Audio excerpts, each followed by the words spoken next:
Hey, what is up, everybody? I am here to give you my Walking Dead review. So let's get into it. I hope to be finished with this by um, today. Finished with season 4.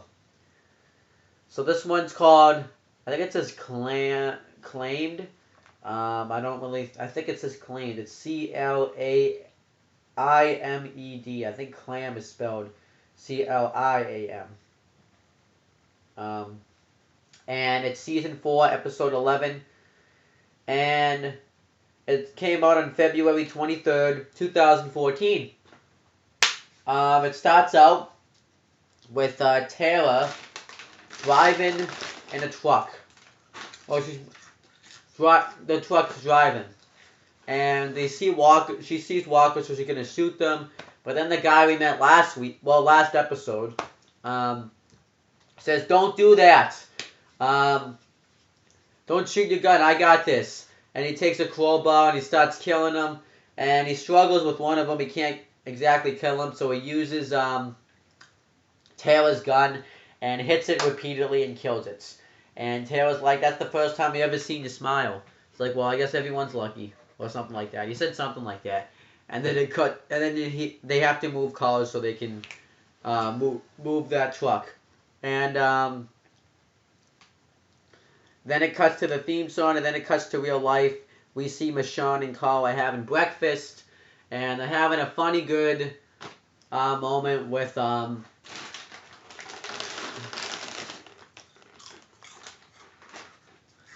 having a funny, good moment by talking because Michonne wants to have soy milk with the cereal, and Carl talks about how one of his best friends in 3rd grade was allergic to dairy, so he had soy milk and he almost puked. And said he'd rather drink like powder milk instead. And then he says Judith's formula. And then this gets him upset because he misses Judith. So then Rick thanks her, says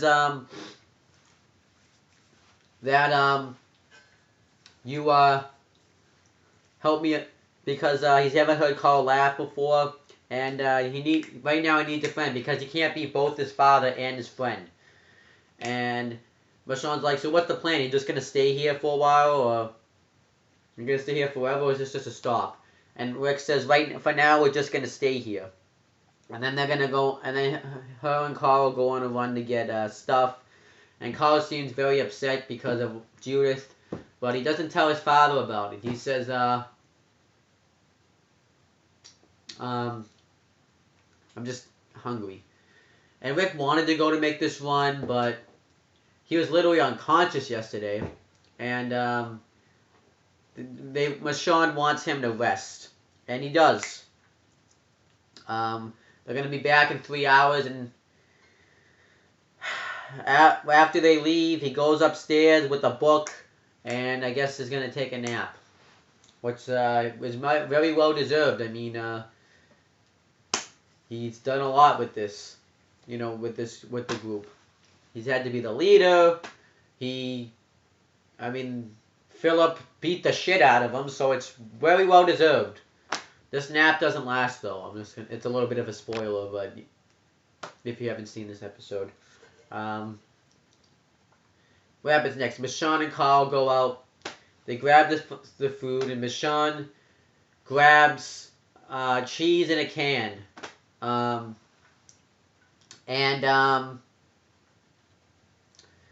she's trying to be funny with Carl, trying to make him laugh by putting cheese on her face and, just trying to make him laugh. But Carl's not having it. He's still upset.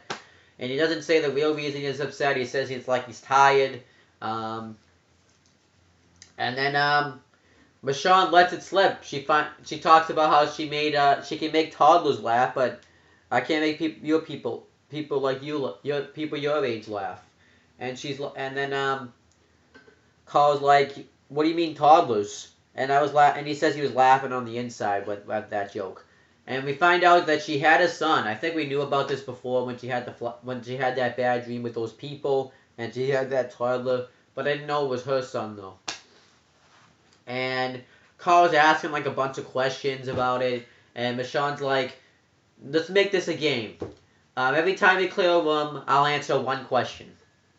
So back at Rick's place, well, back at the house, you know what I mean. He's taking his nap and he hears people talking. People have invaded the house.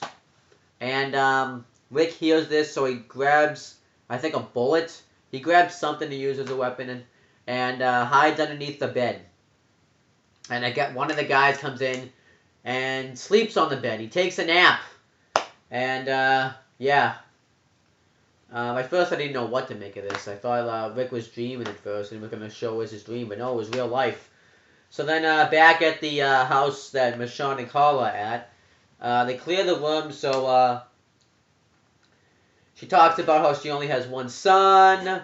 So then they clear the next room.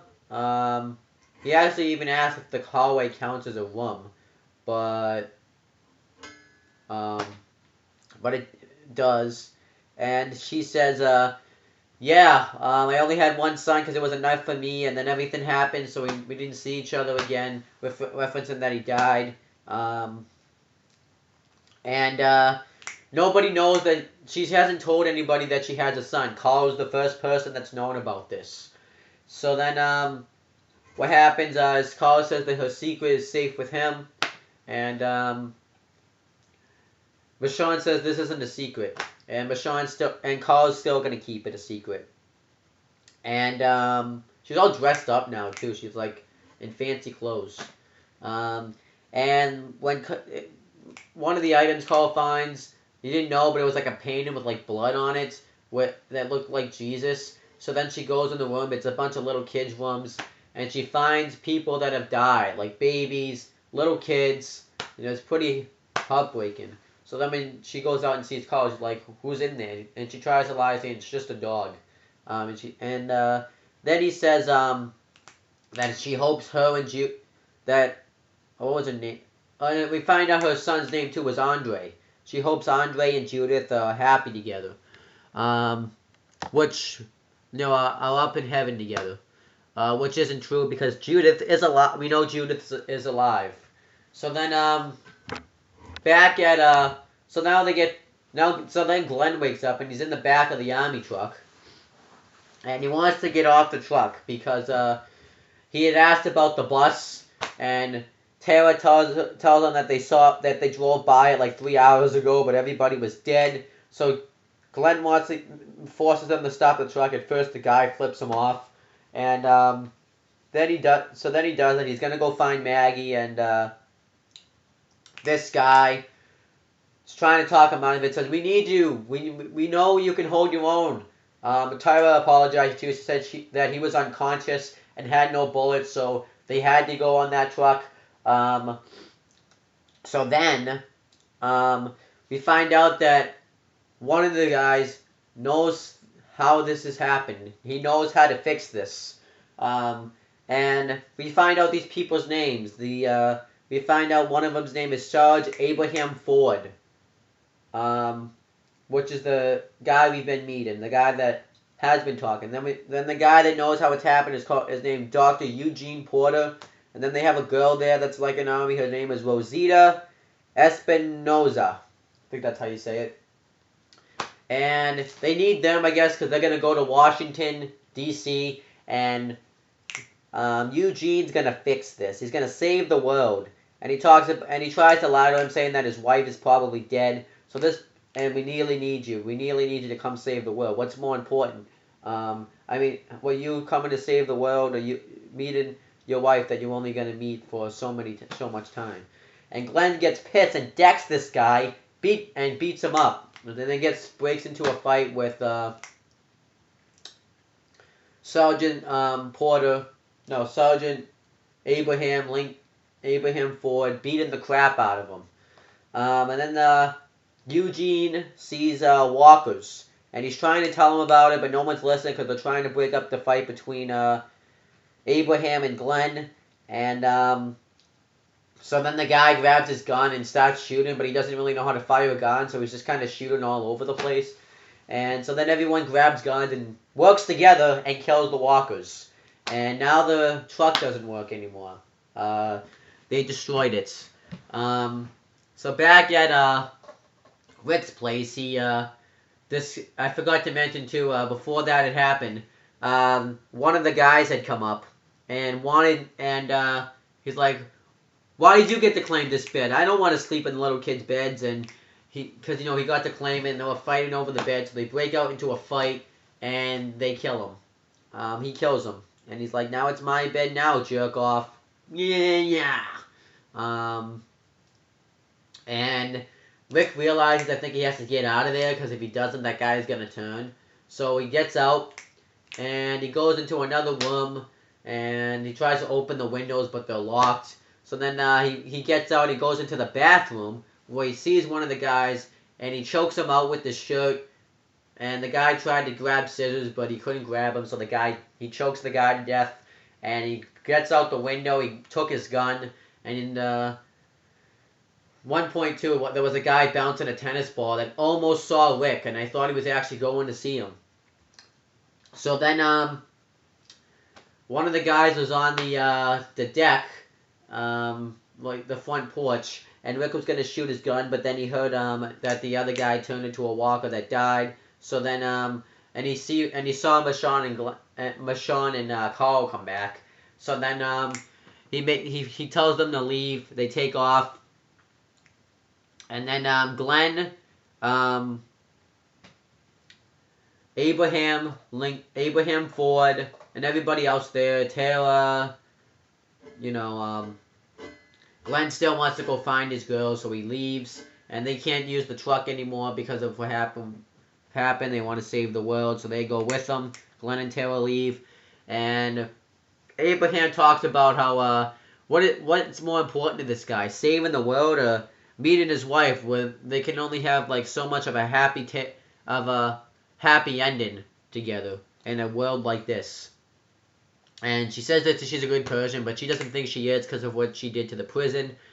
So then Abraham says,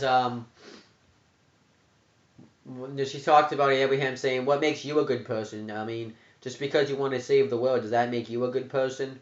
So then that was kind of that.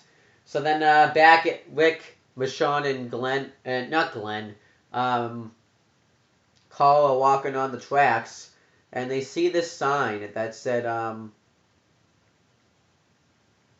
what was it called? It was talk about this community. I think they talked about this last time.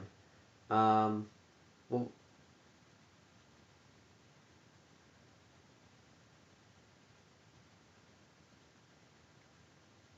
it's a sanctuary for all, community for all. Those who arrive survives. So I guess they're gonna go there. I don't really know what this is about. I think this is where Tyrese, Judith, the two little girls, Mika and Lizzie and Carol, are gonna be. So that's probably just there so that way they can meet up with Judith, and everything's gonna be a fine, good moment. I thought that was fine. This episode was pretty good. It wasn't like my favorite, but it was pretty good. I liked the biggest thing is somebody knows how to fix this problem and how it started. So I can't wait to see what happens with that. So I'm gonna be back, and after I watch the next episode in like 20 minutes to do another review.